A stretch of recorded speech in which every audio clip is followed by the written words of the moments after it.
হাসিনা নাকি পালায় না। আহা, 3 দিন আগে বলছে পালানের, আর 3 দিনের মাথায় একদম বিমান, কার্গো বিমানে করে, মালবাহী বিমানে করে খালি নিজের বোনকে নিছেন। এই যে আওয়ামী লীগের হাজার হাজার লক্ষ লক্ষ কর্মী, এই কর্মীদের কি হবে একবারও চিন্তা করেন নাই? এই আওয়ামী লীগের কর্মীদের জন্য আমার করুণা হয়। আমার নেতৃত্ব আমাদের রেখে যান নাই, একবারও যান নাই। 71 সাল থেকে যদি শুরু করেন, এই আওয়ামী লীগের নেতারা, শেখ সাহেব 25শে মার্চের রাতে তামাকের পায়ে পার সুটকেস গুছায় বসেই ছিলেন, প্রস্তুত ছিলেন যে টিক্কা খানের সহযোদ্ধারা কখন আসবেন, কখন তাকে সসম্মানে নিয়ে যাবেন। তামাম আওয়ামী লীগের নেতা, মুজিব বাহিনী বলেন আর যে বাহিনী বলেন, সুরসুর সুরসুর করে ওপারে চলে গেলেন। তারা কোথায় কি করেছেন, কোন হোটেলে আমাদের প্রমোদে লিপ্ত ছিলেন, সব ইতিহাস জহির রায়হান লিখছিলেন। তাকেও গুম করে দেওয়া হলো। আমরা সব ইতিহাস জানি। আর স্বাধীনতার ঘোষণা দিলেন শহীদ জিয়াউর রহমান, যখন টালমাটাল জাতি কোন নেতা নাই, কেউ সিদ্ধান্ত দিতে পারে না। শহীদ জিয়া দেশপ্রেমের টানে মুক্তিযুদ্ধের ঘোষণা দিলেন। শুধু ঘোষণাই দেন নাই, শুধু ঘোষণাই দেন নাই, রণাঙ্গনে নিজের জীবনের ঝুঁকি নিয়ে যুদ্ধ করেছেন। বাংলাদেশ যদি স্বাধীন না হতো, ইয়াহিয়া খান, টিক্কা খানরা যদি বিজয় হতো, তাহলে জিয়াউর রহমানের ফায়ারিং স্কোয়াড হতো সামরিক বাহিনীর বিদ্রোহের জন্য, আর আওয়ামী লীগের নেতাদের কিছুই হইতো না আলোচনার মাধ্যমে।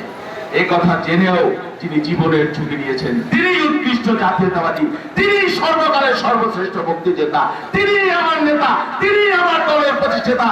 এই জন্যই জাতীয়তাবাদী দল করি, এই জন্যই শহীদ জিয়াকে নিয়ে গর্ব করি।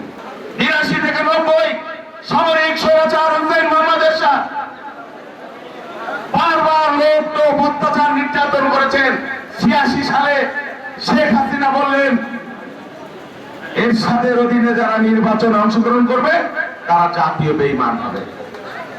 24 ঘন্টার মতো পোল্টি মেরে জাতীয় পার্টি আর জামাত, নৌকা আর কি আওয়ামী লীগ আর জামাত এর সাথে সাথে নির্বাচনে গেল, বিএনপি যায় নাই। বেগম খালেদা জিয়া আপসীন অনমনীয়।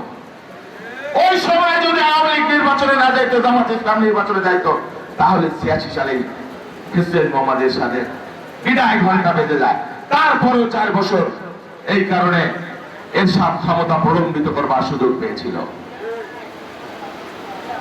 2008 সাল 11 ব্লুপ্রিন্ট করা যে কারণে শহীদ জিয়াকে হত্যা করা হয়েছিল, একই কারণে বিএনপিকে নিশ্চিহ্ন করবার জন্য জাতীয় এবং আন্তর্জাতিক ব্লুপ্রিন্ট অনুযায়ী, ষড়যন্ত্র নীল নকশা অনুযায়ী বাংলাদেশে 11 আমদানি করা হলো, সেনা শাসিত।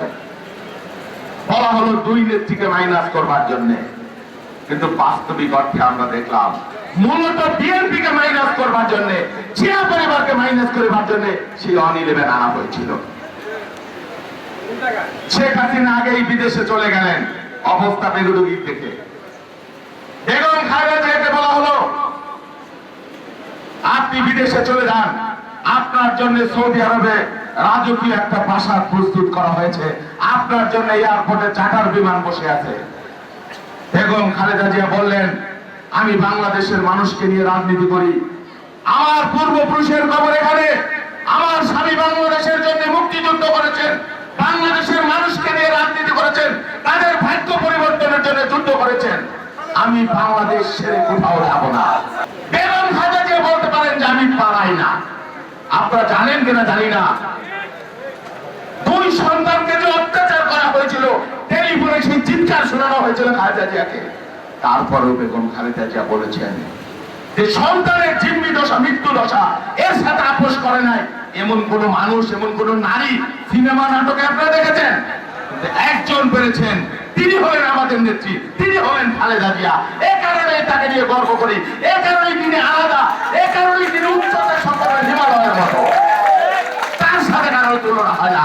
হাঁটুর সমানও হইতে পারেন নাই খালেদা জিয়া। হাসিনা ওয়াদে ভণ্ডামি, প্রতারণা, ফটকাবাজি, লুটেরার রাজনীতি আর দেশপ্রেম, জাতীয়তাবাদ, গণতন্ত্র এবং মানুষকে নিয়ে রাজনীতি, হাজার হাজার যোজন পার্থক্য। এই 14 বছরের মাটি বিএনপির ঘাঁটি। আপনারা, আমি আপনাদের কাছে শুধু একটি আবেদন করব, হাত জোর করে একটি আবেদন করব, দয়া করে আপনারা ঐক্যবদ্ধ থাকেন।